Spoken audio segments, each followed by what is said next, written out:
Hey everybody, welcome to DadsDen of Pop Culture, Mighty Thor Monday. Today we're looking at Thor number 345 from July of 1984. At least I think so. 1984. Art and story, Walter Simonson. Lettering, John Workman Jr. Colors, Christy Scheel. Editing, Mark Greenwald. Editor-in-chief, Jim Shooter. So we have just finished a kind of a two-part story involving Fafnir the Dragon. And of course, involving more than that. We have the last living Viking going to Valhalla, filling the final empty seat in Valhalla. Odin feels that this represents the end of something, so he's a little bit worried. We were seeing more of Doom. Not Dr. Doom, but the forging of a sword called Twilight, and who was forging that thing, etc. So, we kind of closed out that little two-parter story. Now we're embarking on a new storyline. But like the last two storylines, Beta Ray Bill and The Last Viking, it does tie in to the overall epic storyline that's being told. So let's jump into it. We begin with this woman, secretary for this Dr. Willis guy, being called into his office, and he grabs her from behind. Okay, seems pretty sinister. What is that all about? Well, it gets even weirder because he then essentially ties this woman up and forces her to eat a hamburger, a McBurger, in fact. And when he does, well, there's a scream. Two police officers are outside. They rush in. They see him, and they see in the chair she occupied her clothes and what looks like some kind of dust. And this guy, the cleaning guy, says, "Hey, those are Miss Ordway's clothes." Ordway, is that a reference to a certain comic book creator? He goes, "I saw her come in this morning, didn't see her leave, and there's no other way out of the office." So they're going to take him in for questioning in a story called "That Was No Lady, That Was My Wife." Well, that's the old joke. So we leave that scene for Central Park. Thor, in his guide, as Sigurd Jarlsson, has Lorelei, in her guise as Melody, out for a horsey ride. One of those, what do they call them? Coach ride? I don't remember what they call them. So they're talking about this, that, and the other. They're going to meet for dinner, I think, that night. So we go back to the jailhouse, and this other woman officer is asking Willis, Dr. Willis, I guess, if he'd like something to eat. No thanks, but how about a phone call, blah, blah, blah. We then see her on the phone talking to somebody who is obviously her leader, and we aren't talking about, like the chief of police. And she's instructed to do something. What does that involve? Well, she's handing out cookies. Okay, you get the feeling there's something going on here that the rest of us don't understand. Well, again, if you kind of know your folklore and mythology, you might have a clue. Well, she then decides to bring those cookies to him, and she is going to go ahead and be honest about who she is. And he asks her, "Who are you?" "An obedient servant of your deadliest enemy, Doctor. An enemy who has decided to be merciful. There is no hope of escape. Everyone in the station has already tasted my special cookies and enjoyed them immensely, I might add. Now they are ours, as soulless and obedient as I am, as you will be if you taste these unmortal wafers." I prefer Nilla wafers, but I never had an unmortal wafer, so I don't know. "There is no pain, I promise you, and everything will be so easy.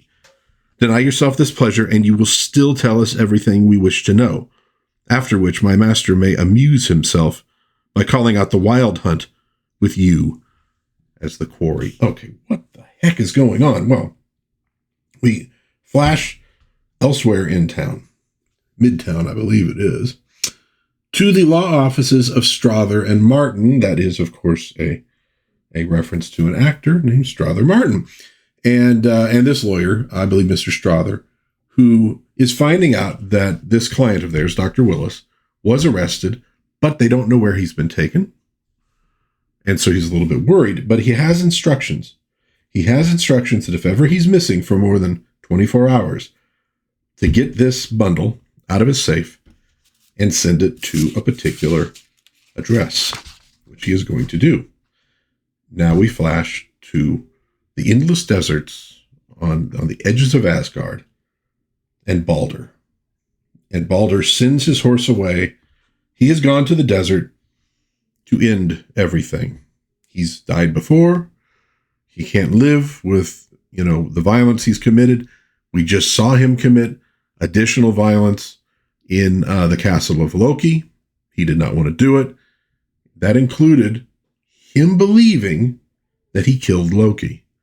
Now, we saw that, in fact, Loki lived. It was a trick, but he can't stand any more of it. So sends his horse off. You don't deserve this. And he's calling to death. Death, I who have already died before would gaze upon your visage once more. And then we see somebody watching him. So you seek death, do you, Balder? Then look no further. My sword will send you swiftly into Hela's waiting arms. Whoa. And again, we see Simonson blending the storylines. That's kind of how you do an epic, right? You do these multi-part stories. And in normal comics, you might have just normal multi-part stories, but each one more or less individual, with maybe a page or two about some underlying subplot. Maybe it's about, Spider-Man needs to get his driver's license renewed and he feels guilty about something because he's Spider-Man. That kind of. Here we have all these different storylines, but they all sort of refer back to this central storyline that we're still only getting little bits and pieces of. So we go back to Sigurd and Lorelei in her apartment, and she's going to, slip into something more comfortable. Ooh la la. And now we're going to flip to another guy, this old fella who has gotten this package. Okay. And there's some instructions about where something is hidden. He's to go and find it. Back to Dr. Willis. What has he found? He dropped a French fry in that earlier, scene in his office. I suppose that he dropped it like in his coat or something like that, and he has found it. Well, how's that going to help him? Well, that woman shows up again, and he has hidden those cookies. She thinks he actually ate them. He is now under control of her master, whoever that is. And when she's trying to ask him questions, he sticks the French fry into her mouth. Typically, that is not a great escape plan. But the fact is, she has eaten the fairy food. And in older stories, it would be sometimes referred to as the fairy fruits. When mortals eat that, it does things to them. And now, and this is part of folklore, once you've eaten them, you can eat nothing else. So you're under the control of whoever has the fairy food. Well, she has now sort of eaten something else, and poof, nothing but dust and her clothes, and most importantly, the keys. And let's see. There we go. There's the attack with a French fry. I'd like to think Bruce Lee could probably do that as well. Focus his key on the French fry and take somebody out. Well, Dr. Willis has enough money, off of her, what's left of her, to get on a bus. So apparently he gets out of the police station, takes this bus out, and soon discovers he's being followed.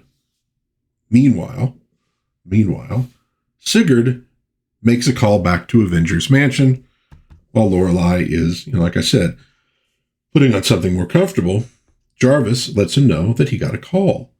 And he mentions a couple different things that really set Thor to moving. One of them is a casket of ancient winters.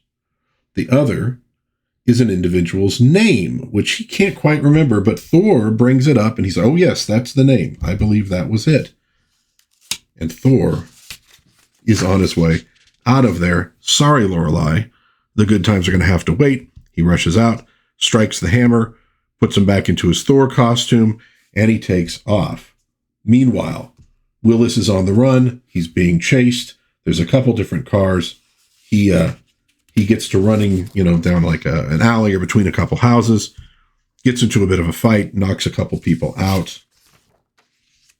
And he manages to rush, back out to the road where a lady in a car picks him up.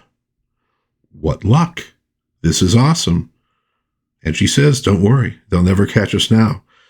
And her name apparently is Angel. Ooh, Cole, the Conqueror, is back. And he's bi-monthly, beginning with issue number 5 on sale in April from New from Marvel. I read that really well. So Dr. Willis in the car on his way.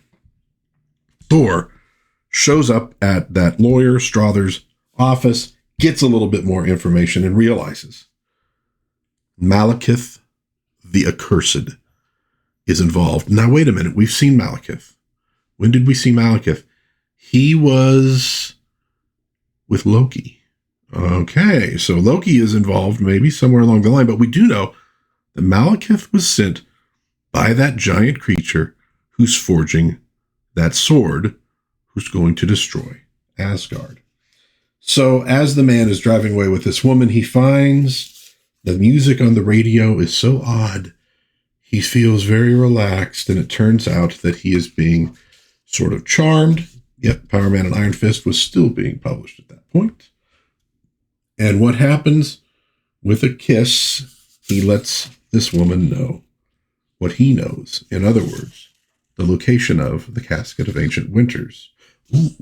Speaking of that guy forging the sword, here we go. Elsewhere, far beyond the fields we know, a mighty host sways in ecstasy, and a great voice fills the burning void. The sheathless sword, she sells seashells. No. The sheathless sword is finished. The anvil's work is done. Now shall I strike the second blow against Asgard and all her power. Doom. Okay, and by this time, I think folks who know their Marvel know who this guy is. They probably figured it out. But just in case I have any viewers who haven't, I'll keep my mouth shut for a little bit longer about that.